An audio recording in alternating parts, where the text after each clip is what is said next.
കാണാൻ കൊള്ളാം. പിന്നെ എന്റെ ബ്രോ ആയിരുന്നു ഇദ്ദേഹം. ഓക്കെ, ബ്രോ എന്നാ ഞാൻ വിളിച്ചോണ്ടിരുന്നത്. മെസ്സേജ് ഒക്കെ അയക്കുന്ന ബ്രോ സുഖാണോ, എന്തൊക്കെയുണ്ട് വിശേഷം, അങ്ങനെ ആയിരുന്നു. പിന്നെ ഇത് ആക്ച്വലി അറേഞ്ച് താങ്കളുടെ ഉള്ളില് ഇവരുടെ ഒരു പരിങ്ങലുണ്ടായിരുന്ന? ഇല്ല, ആക്ച്വലി നമ്മള് ഫസ്റ്റ് സംസാരിക്കുന്ന സമയത്ത് കല്യാണം കഴിക്കണം എന്നുള്ള പ്ലാനൊന്നും ഇല്ല. നമ്മള് എന്താ പറയുക, ഒരു ഫംഗ്ഷനിൽ വെച്ച് കാണുന്നു, പരിചയപ്പെടുന്നു, ഓക്കെ. അതിനുശേഷം പിന്നെ വല്ലപ്പോഴും ഹായ് ബൈ മെസ്സേജ് അയക്കും, അത്രേ ഉള്ളൂ. അപ്പൊ ആ സമയത്ത് എനിക്ക് വലിയ ബ്രോ എന്ന് വിളിക്കുന്നത് ഓൾമോസ്റ്റ് എല്ലാവരും അങ്ങനെയാണ് വിളിക്കാറ്. അപ്പൊ അതുകൊണ്ട് എനിക്ക് വലിയ ഇതൊന്നും തോന്നിയിരുന്നില്ല. പിന്നെ ഈ കല്യാണ ആലോചനകളൊക്കെ വരുന്നു, ഭയങ്കരമായിട്ട് വീട്ടുകാർ ആലോചിക്കുന്നു. അപ്പോ എനിക്ക് എൻ്റെ ഒരു കൺസെപ്റ്റിലാണെന്നുണ്ടെങ്കിൽ ആരെങ്കിലും കല്യാണം കഴിക്കുന്നതിനോട് താല്പര്യമില്ല. നമുക്ക് അത്യാവശ്യം കുറച്ചെങ്കിലും അറിയാവുന്ന ഒരാളായിരിക്കണം, എന്നാലേ അവരുമായിട്ട് നമ്മൾ ഒത്തുപോകുന്നു നമുക്ക് ജഡ്ജ് ചെയ്യാൻ പറ്റുള്ളൂ. അതോടൊപ്പം തന്നെ അത്യാവശ്യം കുറച്ച് ടാലന്റ് ഉള്ള ഒരാളായിരിക്കണം എന്ന് എനിക്ക് നിർബന്ധമുണ്ട്. അതായത് ഇൻഡസ്ട്രിയിൽ നിന്ന് തന്നെ ഒരു ആളായി കഴിഞ്ഞാൽ നല്ലത് എന്നൊരു തോന്നലുണ്ടായിരുന്നു. പക്ഷെ ആ തോന്നൽ ആദ്യം തന്നെ അടിച്ചമർത്തപ്പെടുകയായിരുന്നു. എന്റെ കൂടെയുള്ള കൊളീഗ്സ് എല്ലാവരും പറഞ്ഞു, ഒരിക്കലും നീ ഇൻഡസ്ട്രിയിൽ നിന്ന് ഒരു പെൺകുട്ടീനെ കല്യാണം കഴിക്കരുത്. കല്യാണം കഴിച്ചു കഴിഞ്ഞാൽ ഈഗോ ഉണ്ടാവും, ഡിവോഴ്സ് ആവും. അതുകൊണ്ട് ഡിവോഴ്സ് ആണ് അതിന്റെ അവസാനം, അല്ലാതെ വേറെ ഒന്നും നോക്കേണ്ട ആവശ്യമില്ല. നീ പുറത്തുനിന്ന് ഒരു കുട്ടീനെ നോക്കുന്നതാണ് നല്ലത്.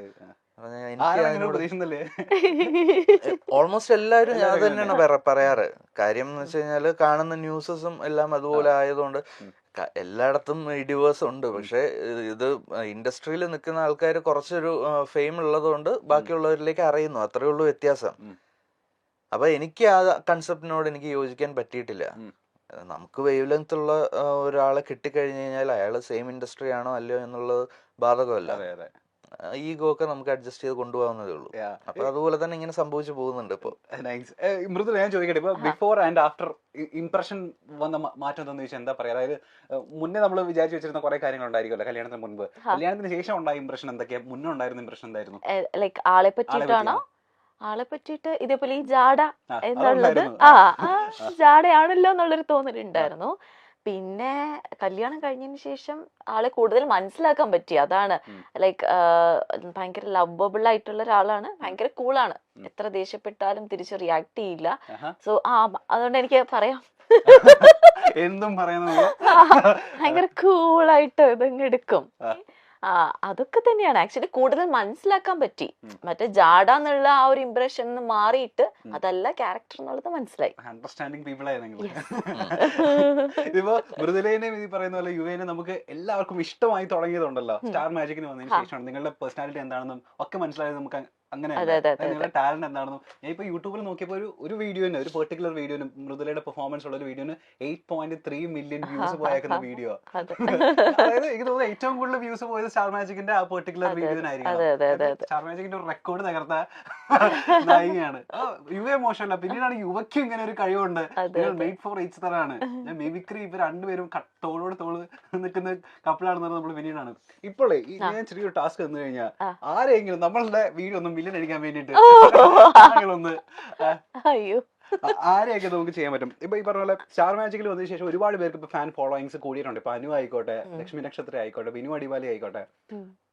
ആരാണ് ആദ്യം അനുവിനെ ഈ പറയുന്ന ഈ മൊമെന്റിൽ നമുക്ക് ഇത് കാണിക്കാൻ പറ്റുമോ?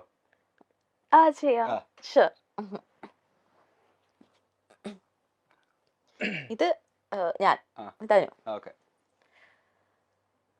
എന്തിരടി നീ പറയണത്? കുറെ നേരമായിട്ട് ഞാൻ നോക്കുന്നുണ്ടടി. നീ നീ നീ ഇത് കണ്ട, ഈ ഫോട്ടോ നീ കണ്ട? അയ്യോ എന്ത് നല്ല രസമുണ്ടല്ലേ, ഞാൻ അപ്പോഴേ പറഞ്ഞതാണ്. ഓ എനിക്ക് വയ്യ. എന്നെ കൊള്ളാമോടി, നീ പറ, ഈ കുടുംബ കൊള്ളാമോടി, പറയടി. കുഴപ്പമൊന്നും ഇല്ലല്ലോ അല്ലേ? ഇതെന്തോന്ന്, നിന്റെ ലിപ്സ്റ്റിക് എന്തോന്ന്, കൊള്ളില്ല. കൊള്ളാല്ലേ?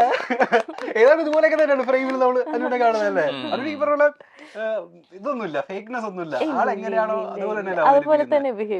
ചേട്ടന്റെ അങ്ങോട്ടേക്ക് പ്ലേറ്റ് മാറ്റാണ്. ചേട്ടൻ ഈ പറയുന്ന പോലെ ബിനു അടിമാലിനെ അവതരിപ്പിക്കുന്ന കണ്ട സമയം നമ്മൾ ഞെട്ടിപ്പോയിട്ടുണ്ടായിരുന്നു. കോളേജിലെ അത്യാവശ്യം മിമിക്രി ഒക്കെ ചെയ്യുന്ന ആളായിരുന്നോ? കോളേജിൽ ഡിഗ്രിക്ക് പഠിച്ചുകൊണ്ടിരുന്ന സമയത്ത് ഇതേപോലെ കോമ്പറ്റീഷൻ, കോളേജ് ലെവലിലുള്ള കോമ്പറ്റീഷൻ, ആർട്സ് ഫെസ്റ്റിനൊക്കെ ചെയ്യുമായിരുന്നു. പ്രൈസ് വാങ്ങിക്കുമായിരുന്നു. ഇതറിയായിരുന്നോ? കല്യാണത്തിന് മുന്നേ അറിയാം? അന്ന് അവതരിപ്പിച്ചപ്പോഴാണ് ആദ്യമായിട്ട് അറിയുന്നത് ആണല്ലേ? ഓ ചേട്ടാ. ഓക്കെ, അതിന് ശേഷം പിന്നെ പ്രാക്ടീസ് അങ്ങനെയൊന്നും ഇല്ലായിരുന്നു. അന്ന് എന്തോ അങ്ങനെ തോന്നി, കുറച്ച് സൗണ്ടുകളൊക്കെ ചെയ്തപ്പോൾ ഓക്കെ ആയിട്ട് തോന്നി, അങ്ങനെ പിന്നെ കയറി പെർഫോം ചെയ്തതാണ്. അപ്പൊ ഞാൻ ചോദിക്കട്ടെ, മിമിക്രി ഉണ്ട്, മാജിക് ഉണ്ട്, മെന്റലിസം ഉണ്ട്, ഡാൻസ് ഉണ്ട്, പാട്ടുണ്ടെന്ന് ആരും പറയുന്നത്? പാട്ടുമുണ്ട്, സകലവല്ലഭൻ. എന്താ ചെയ്യാ, ഡാൻസ് അത്രക്കില്ല. റീൽസിലൊക്കെ നമ്മള് ഡാൻസ് കളിച്ച് ഏതൊരു കൊറിയോഗ്രാഫറിന്റെ കൂടെയുള്ള ഡാൻസ് ഒക്കെ നമ്മൾ കണ്ടിരുന്നു റീൽസില്. ഒന്നും മോശമല്ല. ഇപ്പൊ നമ്മൾ ആരെയാ ചെയ്യാൻ പോകുന്നത്? അപ്പൊ ബിനിച്ചേട്ടൻ ചെയ്യുക, നന്നായിട്ട് ചെയ്യും. ബിനിച്ചേട്ടന്റെ ബിനിച്ചേട്ടൻ, നോബിച്ചേട്ടൻ, അവരൊക്കെ അത് മതി. ഓക്കെ ഓക്കെ, ജസ്റ്റ് ഒന്ന് ട്രൈ ചെയ്ത് നോക്കാം. അത്രേ ഉള്ളൂ. എന്റെ പൊന്നടാവേ, ഞാനവിടെ വന്ന് ഇരിക്കുമ്പോണ്ടല്ലോ ഇന്റർവ്യൂവിന്, എന്റെ എതിരെ എന്നെ പോലെ വേറൊരുത്തൻ. അപ്പൊ ഞാൻ ആലോചിക്കുക, ഇവനിത് എവിടുന്നാടാ എന്റെ പൊന്നെ വന്നതെന്ന്. ഇങ്ങനെയൊക്കെ പറഞ്ഞിട്ട് പരിപാടിയും ചെയ്തിട്ട് പോവാനായിട്ട് പറ്റുമോ? നീക്കൊന്ന് ആലോചിച്ച് നോക്കിയത്, ഇവിടെ എന്താ സംഭവം നടക്കണേന്ന്. എന്നെ പൊന്നടവേ, ഒരു രക്ഷയില്ല. ബിനുചേട്ടന് മുമ്പില് പെർഫോം ചെയ്തിട്ടില്ലേ? ഇത് ബിനുചേട്ടൻ എല്ലാവരും ഈ പറയുന്ന പോലെ കോമഡി എടുത്തിട്ട് മറ്റേ ഇൻസൾട്ട് ചെയ്യുന്ന ആളാണല്ലോ. ഈ ചേട്ടന്റെ മുൻപില് ഈ സാധനം അവതരിപ്പിച്ച സമയത്ത് ചേട്ടന്റെ റെസ്പോൺസ് എന്തായിരുന്നു? പുള്ളി ഡയറക്റ്റ് ആയിട്ട് കേട്ടിട്ടില്ലെന്ന് തോന്നുന്നു. പുള്ളി ഇല്ലാത്തൊരു എപ്പിസോഡിലായിരുന്നു ഞാൻ പെർഫോം ചെയ്തത്. ചേട്ടന്റെ റെസ്പോൺസ്? അതിനുശേഷം പിന്നെ പുള്ളി ഒന്ന് പറഞ്ഞ കൊള്ളായിരുന്നു കേട്ടോ. ഇനി ആരാ നോബി ചേട്ടൻ ചെയ്യാൻ പറ്റുമോ? നോബി ചേട്ടൻ്റെ എനിക്ക് ഓർമ്മയില്ല, മൈൻഡിൽ നിന്ന് പോയി ആ സാധനം. വേറെ ആരെയൊക്കെ ചെയ്യുമ്പോ? അല്ലാതെ നമുക്ക് മറ്റേ ഫിലിമിലൊക്കെ ഉള്ള കുറച്ച് ആൾക്കാരുടെ ഒക്കെ